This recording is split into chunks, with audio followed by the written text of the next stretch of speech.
I want to talk about the Pixel 10a because every single time I've seen a video about this device, it's it's people sort of just shitting on this device and they sort of hate it. And the thing is, I don't hate it. Now, the biggest point of contention with this thing seems to be that people are, comparing it constantly to the Pixel 9a.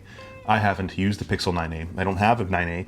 What I have is the 10a, and it's a pretty damn good flipping device. Now, when it comes down to the 10a, I really wasn't even gonna really make this video, if I'm completely honest, because objectively speaking, this thing actually is pretty boring. Not a lot's changed. That's why people are sort of, hating on it and all that stuff.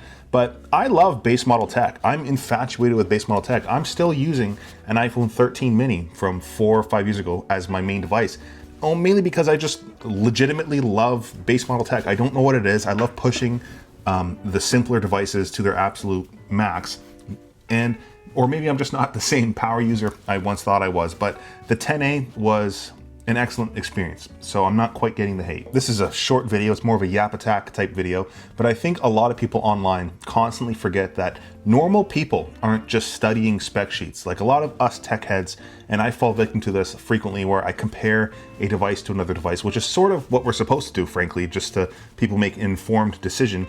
And if I'm to give any information here, is that yes, there are better options out there. There are better deals. You got to go looking for them. They might be available easily. They might not, but you have to look for them. Is the main difference. Where this device comes in is that you don't really have to look for it. It's just a good budget option. If you walk into a store, you can pluck it off the shelf. You're good to go. Is this thing perfect? Absolutely not. The Pixel 9a, if you can find it, it's going to be cheaper. It'll be better. Frankly, I think you can get a Pixel 9 Pro for cheaper than this if you can find it refurbished or used or whatever. It's going to be the better option, but not everybody is going to be searching for those deals. If it's the mom, the dad, the teen, the whatever the hell, walking into a store, the Pixel 10a is a pretty damn good phone. In my experience, the biggest thing that I love when it comes down to any device is going to be the camera to start, if I'm completely honest. And the camera on here was absolutely excellent, just to be completely blunt about it. If we're going to be, ballparking it to a similar priced device, the iPhone 17e, for example, only has one camera. It doesn't have as quick as a refresh rate on the display if you want to sort of get more technical. It doesn't shoot things like raw photos if you care about that stuff. The Pixel 10a does. Now, whether we're jumping into quality and stuff, that's not something I care to do. I will show some samples of the video and the photos and stuff that I took on here, but it's been a great camera in my experience that I've used it, and I've used this for a ton of content, specifically for my Instagram and TikTok. I've used it a ton over the last week and a half as sort of one of my main shooters. And you know what? Nobody commented saying that it looked bad or anything like that. And that's the crazy thing, is that some people literally asked, like, damn, that looks good. What did you shoot on? And it was the Pixel 10a, a phone that gets hate for no reason, I guess. Now, the native camera app is great if you're just running and gunning, shooting, nothing crazy. I personally, when it comes down to video, love using the Blackmagic camera just because it gives me a whole ton of features that, aren't typically available in the native camera apps. You don't have to use that. The native camera app is absolutely excellent. I just really dig the Blackmagic cam. I also added some magnets to my phone because I always use this sort of magnetic tripod stand thing pretty much anytime I'm testing out a phone. And if it doesn't have magnets, which this doesn't, sadly, I have to add that. The thing is, I didn't only use this for the camera. I edited a lot of content on here. I didn't do anything fancy, literally just using the Instagram edits application. And performance-wise, it was fine. The craziest thing is that I didn't notice a difference between this and something like the iPhone Air, which is what I usually edit on when it comes down to when I'm on like a dumb phone, or my 13 mini. I will say it crushed compared to my 13 mini. This thing will crash, overheat, and close, sadly, at this point when it comes down to any sort of editing in something like Instagram edits. But the Pixel 10a crushed it, and I don't know what else to say about performance. I don't really game on my phones all too much, and when I do, it's something basic like TrueSkate, which is just, tech deck, but on your phone, and everything ran incredibly. I think it's 60 hertz, 60 FPS when gaming, and I don't have any complaints about that. So yeah, I'm trying to find a fault in this device. A big part of what people are hating on when it comes to this phone is that they didn't update the chip in this device. The chip is a year old. It's a Tensor G4 or G4, I think it is. But yeah, whether or not a chip is a year old, 2 years old, if it holds up well, and I'm still future-proofed when it comes down to software. Like this thing, I think still getting updates for like the next 7 years. So yeah, one less thing, I guess, to worry about. And look, I might be talking on my ass here because, again, I might not be the power user that will care about this, but that's not the demographic for this phone. And that's the point that I'm sort of making here. And then there's all the other things like the screen, the battery, the microphones, all that stuff is still fantastic on here, right? So the screen, I think, goes up to 90 Hertz. I could be wrong. I'll put the spec sheets down below if you want to go study that. I don't care about spec sheets. I don't care about specs. I care about experience.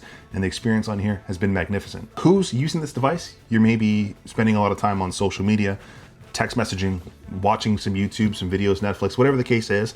All of that worked well on here. And somehow through all of that, the battery is actually, I'd say, excellent. Like, it's not just okay, the battery's been excellent on here. I've had a hard time actually trying to kill this thing, despite the filming, the photos, the gaming. All that has been, you know, naturally is gonna tax the device, and the battery has been fat. Again, this is just a quick Yap Attack video. The Pixel 10a receiving way more hate than I think it should. It's a brilliant phone for the demographic. Again, for the parent, the kid, the getting their first phone, somebody who just wants Android in general is gonna love this device.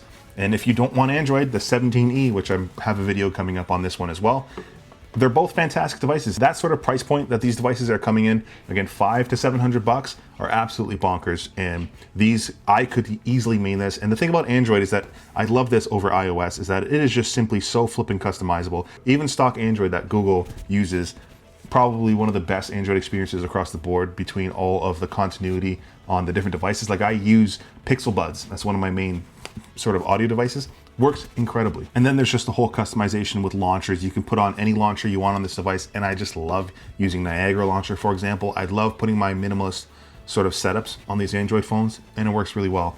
And I don't know what to hate about it. Is it gonna be as good as my S26 Ultra? Absolutely not. But this is literally 2.5 times the price of this. And this is one of the best phones I've ever used. Again, I still go back to my 13 mini because I want to. And my experience with the Pixel 10a has been nothing but good, despite it having a 1-year-old chip. Could Google have changed more on this device? 1000%. It could have been named something else, and that might have, you know, sort of changed some of the backlash they got on the device release. Maybe they could have put a Tensor G5 in there, but at the same time, it's fine. And look, let's not diminish the whole searching for a deal. If you want to search for a deal, there is a better deal to be had. The Pixel 9a is practically the same phone as this. I could have made this video about the 9a and nothing changes, frankly. Or you can get something like the Pixel 9 Pro. You can find a refurbished Pixel 9 Pro for less than this device. Last year's Pixel 9 Pro will probably have a better camera, more RAM, more storage, all that fun stuff if you want to go searching for it. Will you though? That depends on who you are. If you're maybe the person to search for a deal, this might not already be the phone for you. This is probably the device where if somebody wants a Pixel device and they just want the cheapest one and a store has them in stock, they'll buy them up. Anyways, yeah, dope phone. That's my quick rant, or not quick, who knows. I appreciate you guys watching till the end. Till next time.